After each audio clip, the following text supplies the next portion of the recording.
60% ಸರ್ಕಾರ rate card fix ಆಗಿದೆ, ಸಚಿವರ ಸಹಿ ಕೂಡ ಇದು ಎಲ್ಲ ಸರ್ಕಾರದಲ್ಲೂ ಎಲ್ಲ ಕಾಲದಲ್ಲೂ ವಿರೋಧ ಪಕ್ಷದವ್ರಿಗೆ ಇನ್ನೇನು ಹೇಳ್ಕೊಳಕ್ಕೆ ಏನೈತೆ? ಯಾರು 60% ಕೊಟ್ಟರೆ ಯಾರು ಕರ್ಕೊಬಲ್ರಪ್ಪ?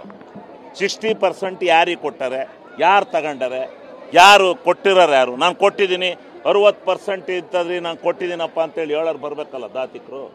ಸುಮ್ಮನೆ ಹೋದ ಸರಿ ಒಂಥರ ಉಡ್ತು, ಈ ಸಾರಿ ಒಂಥರ ಉಡ್ತು.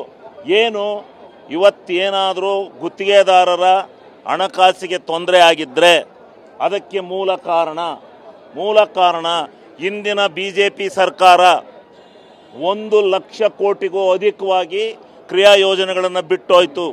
ಸುಮಾರು 40,000 ಕೋಟಿ ಬಿಲ್ಗಳನ್ನು ಬಿಟ್ಟೋಯ್ತು. ಆ ಬಿಲ್ಲಿನ ಹಣವನ್ನು ಇವರು ತೀರಿಸ್ತಾ ಇದ್ದಾರೆ. ಇವರು ತೀರಿಸಿದ್ದು ಸರ್ವೇ ಸಾಮಾನ್ಯವಾದ್ದು. ಹಿಂದಿನ ಸರ್ಕಾರ ಬಿಟ್ಟೋಗೋವಂಥ ಹಣವನ್ನು ಮುಂದಿನ ಸರ್ಕಾರ ತೀರಿಸ್ಕೊಂಡು ಹೋಗೋದು. ಅದರಲ್ಲಿ ಸ್ವಲ್ಪ ಹೆಚ್ಚಿನ ಮಟ್ಟದಲ್ಲಿ ಬೊಮ್ಮಾಯಿ ಸರ್ಕಾರ ಬಿಟ್ಟೋಯ್ತು. ಅದನ್ನು ತೀರಿಸ್ತಕ್ಕಂಥದ್ರಲ್ಲಿ ಮತ್ತೇನು ನಮ್ಮ ಆಯವ್ಯಯದಲ್ಲಿ ಉತ್ತಮವಾಗಿರ್ತಕ್ಕಂಥ ರೀತಿಯಲ್ಲಿ ಆಯವ್ಯಯ ಮಂಡನೆ ಆಗಿದೆ. ಎಲ್ಲವೂ ಸಮರ್ಪಕವಾಗಿದ್ದಾವೆ.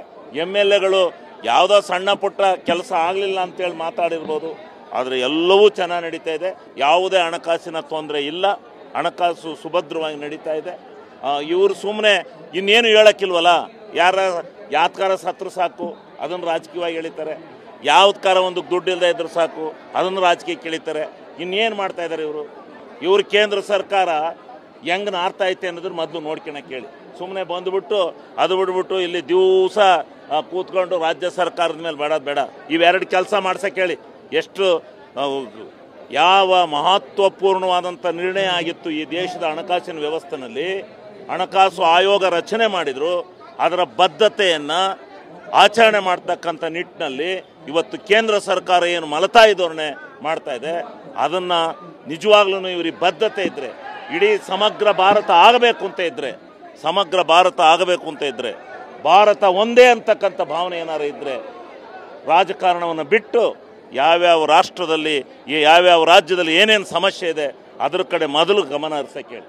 1 ನೇಷನ್ 1 ಟ್ಯಾಕ್ಸ್ ಅಂತ ತಗೊಂಡು ಎಲ್ಲನೂ ತಗೊಂಡು ಕೇಂದ್ರದಲ್ಲಿ ಗುಡಾಕೊಂಡು ಈಗಿಲ್ಲಿ ಇವ್ರು ನಮ್ಮನ್ನು ಏನೋ ಒಂಥರ ಭಿಕ್ಷುಕರು ಮಾಡ್ಕೊಂತಿರ್ತಾವ್ರೆ ಇವರು. ಇದು ಸಲ್ಲದು, ಇದು ಮಾಡ್ತಕ್ಕಂಥದ್ದಲ್ಲ. ಇವ್ರು ಮಾಡಿರ್ತಕ್ಕಂಥದ್ದು ನಿಜವಾಗಲೂ ತಪ್ಪು. ಈಗ ದಯಮಾಡಿ ನಮ್ಮ ಕುಮಾರಣ್ಣನಿಗೆ ಒಂದು ಸವಾಲು. ಇವತ್ತೇನು ಒಂದು ಇದನ್ನು ಕೊಟ್ಟಿದ್ರು, ಒಂದು ಹಣಕಾಸು ಆಯೋಗ ಕೇಂದ್ರ ಸರ್ಕಾರಕ್ಕೆ ರೆಕಮೆಂಡೇಶನ್ ಮಾಡಿತ್ತು.